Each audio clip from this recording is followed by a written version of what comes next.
This is the Financially Simple Podcast, a show dedicated to destroying the complexities of money for today's small business owner.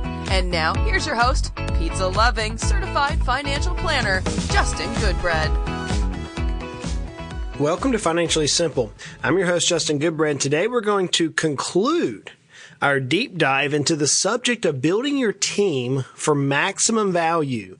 We spent some time now over the last few episodes talking about building a team with the idea that each one of these moves will help us to improve the value of our company. Today is probably the most important part of building a team. And it's the systems that we have to have in our corporations, in our businesses, in our companies that help a buyer see value. This is building directly the intrinsic value of our company like we've spoken about in the past. I've titled today's episodes, The Employee Systems Needed for Maximum Value. I often use the analogy of football. I live here in Knoxville, Tennessee, and those of you who are in the United States and pay attention to college football know that we have the Tennessee Volunteers. Now, I'm not a Tennessee Volunteer fan. I'm a Georgia Bulldog fan.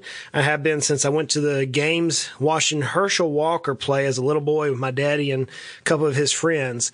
So ever since those days, I can remember the gridiron, and I love the Bulldogs, love to watch them. That's my team. They've had some good years. They've had some bad years.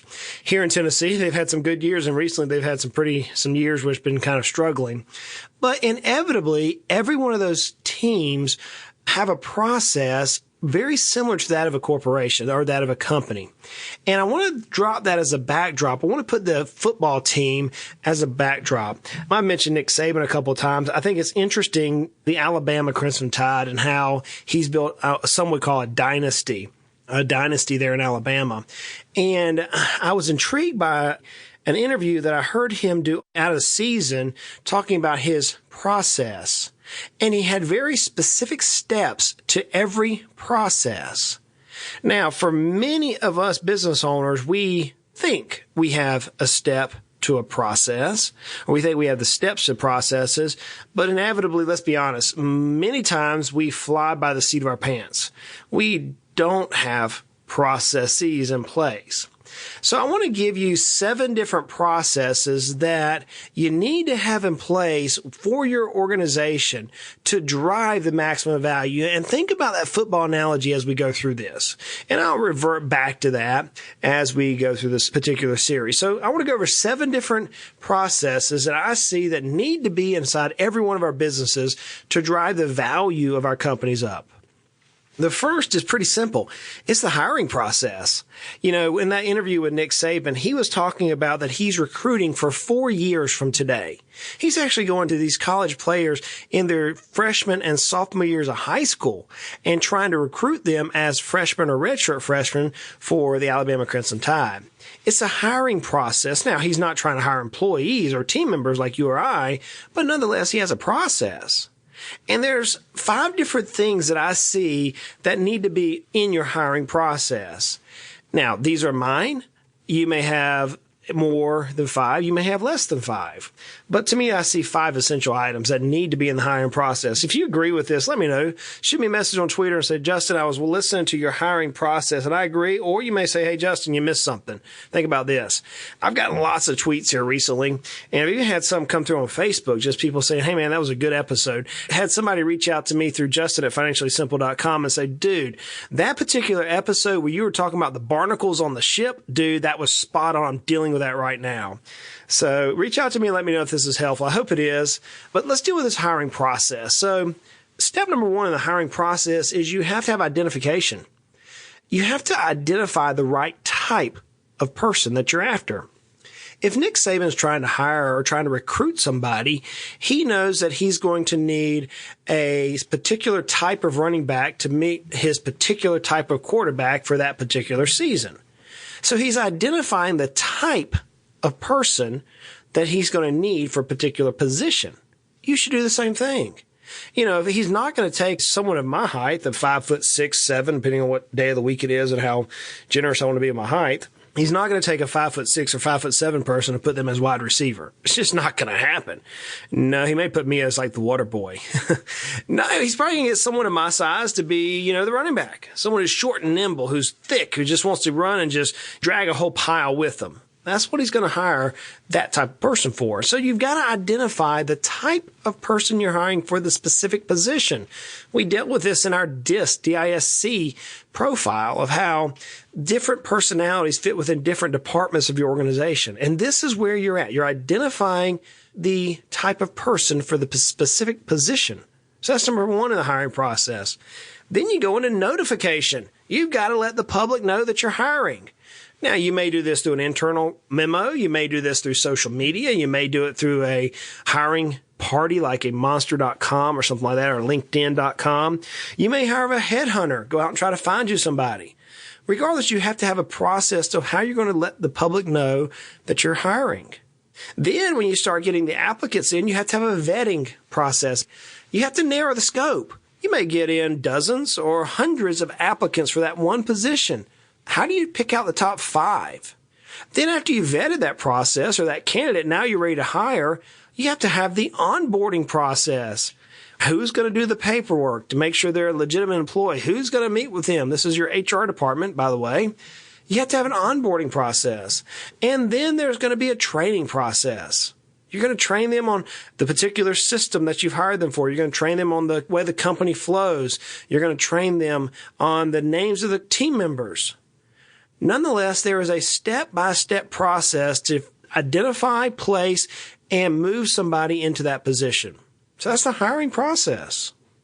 And you need to have it systematized. You need to have it to where it's automated, to where you're not having to think about it. You say, Justin, I'm a solopreneur. I'm by myself. That's great. You don't have to have it formally written into a handbook. But you need to have something in place so that whenever it's time for you to hire your first employee, that you know the process in which you're going to take. You say, Justin, we're a small company. We only have 10 employees. That's awesome. I'm happy for you. 10 employees. That means you got 10 headaches. Or you have 10 opportunities. But if you're trying to build a company for value, this needs to be written out. It needs to be in a format to where I or any other business owner could walk in and look at your process and implement it day one. So that's the hiring process. The second process you need to have is performance management process. Now, we spent the last 2 episodes talking about performance management, so I'm not going to dive into the details of this. We talked about the 7 steps you need to have. That's a process in and of itself. I dealt with that in particular because so many business owners forsake performance management. But we know that you have to have goal setting, you have to have monitoring, and then you have to have assessment. And there we did the 7 steps. I challenge you to go back and listen to episode 110 and 111 if you have questions on that. The third process we have to have is the education process. And this is the training of your team. And this is done through 3 different types that I can see. Maybe you say, Justin, I can think of 5 or 6. So be it. But I can think of 3. You need to have formal training, and that may be formal classroom time. That may be clinical. We have several entrepreneur doctors who do clinical training. They take their licensed clinicians and they have formal training with those licensed clinicians. We have formal training with our team members. We send members to various parts of the country for very advanced training. I was dealing with a client of mine who is in the HVAC business, and they have to have NATE, N-A-T-E certification. I don't know what that is, but they have to have NATE certification. So it's formal training, formal classroom training. Then they have on-the-job training. All of us love OJT, on-the-job training. OJT is some of the best training that you can teach. It could also be some of the most dangerous training you can teach. The danger with on-the-job training is that many times we will train the bad habits if we're not careful. So this is where I say an educational process has to be formalized. How are you going to bring your team to the next level? How did Nick Saban, how is he training his team to be national champions year after year, seemingly every year, or contending for it? What are you doing within your education process? Then there needs to be testing. In my career, there is lots of testing. I've taken lots of tests. I have to take lots of tests going forward. And that's no problem. And it's a test of knowledge, test of competency. I think it's a good thing. Are you testing your team? You want to test them. It puts a little pressure on them. It's not a problem. But you can do this. You say, well, Justin, I just clean houses for a living. Okay, that's great. You can still do on-the-job training. You can still do formal training. And you can still do some testing. But nonetheless, you do need to have a formal education process outline that you are adhering to. You are listening to Financially Simple, destroying the complexities of money for today's small business owner. Another process, number 4, that you need to work on is recognition process. What's your recognition process? And what I mean by this is the old saying that people will never forget the way you made them feel. You know, we demand a lot out of our team. We all do. I demand a lot. You demand a lot. We have good teams. If you built a team like mine, we have some stellar performers. We have some team members that are just unbelievable. And I'm certain that you could say the same. And you could say, well, I have some that are not unbelievable. Well, we could work on that. We'll go back up to educational training. But you need to be able to recognize teams. And this may be employee incentives. What are you doing to incentivize a team? Are you going through a bonus structure? Or you can use some perks, employee perks. You can use promotions. You can use a number of different things. You may say, look, I'm going to give you an extra day off this year. You can do that. That's an employee incentive. You can promote people, maybe not internally, but you can promote people laterally. You can change titles around. You can create perks within the organization. You can say, you know what? Because of this, here's an extra day off. Here's an extra $100 in your Christmas bonus. Here is a benefit, an employee benefit that we are now rolling out because our team is so awesome. Regardless of what you do, there needs to be a recognition process that's formalized. We have one in our office, and I'm working on it constantly. That's the one area I feel weak in this list is recognition. I don't feel adequate in that particular area of our company, and I'm all the time looking for ideas on how to improve the recognition process within our organization. We all like to feel like we've done something big. We all do. We love it when people give us attaboys. We do. We just love it. And I think that's a process that needs to be formalized. Another process that should get formalized is the advancement process. This is how people move up in your company. So I'm going to put this very similar to the hiring process. Maybe you're doing internal advancement. Maybe you're taking somebody from a junior level manager to a senior level manager. Well, you're going to identify, again, the identification. You're going to identify the right type of person you need in that management position. And then you're going to notify your team that you're going to be promoting. Then you're going to vet. You're going to narrow the scope. Then you're going to onboard them into that new position, and then you're going to start training them. The advancement process is very similar to the hiring process. Inevitably, though, we've got to be careful with advancement because we just don't want to give a title change without compensation or advancement changing. We want to change the world that team member operates in. We don't want to move a lateral change, give them more responsibility with less pay, or give them a different job with the same pay. Advancement is moving up the ladder. So what's your process for moving people up the ladder? That is a process that needs to be formalized. Everybody's favorite is number 6, the firing process. Now, I am not a fan of firing people. I don't think anybody is. I've never met in my years, now maybe you're one, but I've never met a business owner who looks forward to termination. Just never have. It costs us a ton of money to fire somebody. It causes conflict within our team. It causes gossiping and questioning. It causes a little bit of doubt whenever the manager or the owner deals with somebody in this way. It always causes problems. It just does. But what's the process? So I put 2 points in here. What's the conflict resolution? So when you terminate somebody, you could have conflict with the terminee, the person who you're firing, but you could also have conflict with your remaining team members. You may have just fired Sally's best friend, Sue. And now Sally's a little angry at you because she felt like Sue wasn't treated properly. How are you going to deal with that? You may have conflict within the firee. The person now says, well, I wasn't treated fairly. I'm going to file a lawsuit against you for wrongful termination. You got to have a process in place. There needs to be some internal processing. What I mean by that is, how are you going to communicate to your organization that you just fired Sally? You can't defame them. You can't defame, go in and say, well, Sally was a bad egg, so we had to let her go. You can't do that because that's defamation. So you have to have a process in order to handle not only the person who's being terminated, but also the organization as a whole. We've seen organizations in the publicly traded arena that the board of directors will fire the CEO. Man, that has a ripple effect on the equity position or the stock price of that company. Don't think for a minute that your small business is not susceptible to the same thing. It is.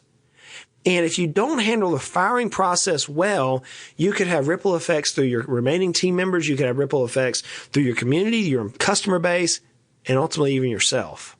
So the firing process is one that, you better work through, think about it a lot. And unfortunately, it doesn't come easy. This is where I tell you, talk to your peers, talk to people who've dealt with this before. I know the first person I ever had to fire, man, I didn't sleep for days beforehand and days afterhand. It's an emotional toll on the business owner. You may say, Justin, you're way too sensitive. Perhaps I am. But if you work with somebody long enough, or you work with them in proximity long enough, you develop a care for their general well-being. And let's be honest, and maybe this is a little bit too, Justin, you're opening your heart up way too much. Quick, go back to the basic business advice. But, we're all human beings, folks. At my age now, you're hiring people who have families to feed. Maybe they don't have children. Maybe they have a pet. But nonetheless, you're hiring people that are trying to feed themselves. And whenever you terminate somebody, it's a weight. And so the firing process is one that I'm going to challenge you to firm up inside your core processes for your employee systems. And the last one I'm going to give you is the retirement process. Now, in a small business, you may not have somebody working with you all the way up until retirement, or maybe you do. What do you do whenever somebody legally retires? There's actually different rules that come into play. There's different benefits which you have to do. That's not just them quitting, not just them firing. There is a process where they're retiring. What do you do in that retirement process? How are you going to handle it? How are you going to communicate it? Are you going to let the public know that so-and-so is retiring? Are you going to congratulate them? Are you going to give them a watch when they retire? I remember my dad got a watch one year because he'd been with the so-and-so company for so many years. What are you going to do when they retire? Those are 7 processes, and I'm certain beyond a shadow of doubt you can think of a couple more processes, but those are 7 key processes that you need to have written in place in your repertoire that will ultimately help you drive the value of your company. See, a buyer's going to come in, they're going to say, how do you operate this company? Well, here's the processes that take place, and who the people are following the processes. That adds intrinsic value. And with that, I'm going to wrap this particular episode up. Hey, if you like the podcast, do me a favor, share it with a friend. And if you don't like the show, hey, share it anyways. Like I say every week, life is hard, life is good, and life can be frustrating. Money doesn't have to be frustrating. Let's continue to make our lives, at least financially, simple. Y'all go out and make it a great day. You have been listening to the Financially Simple podcast. The information in this show is for informational purposes only. This show is not investment advice. Instead, seek help from a competent financial advisor. Justin Goodbread, CFP, is an investment advisor representative of Heritage Investors, a registered investment advisor.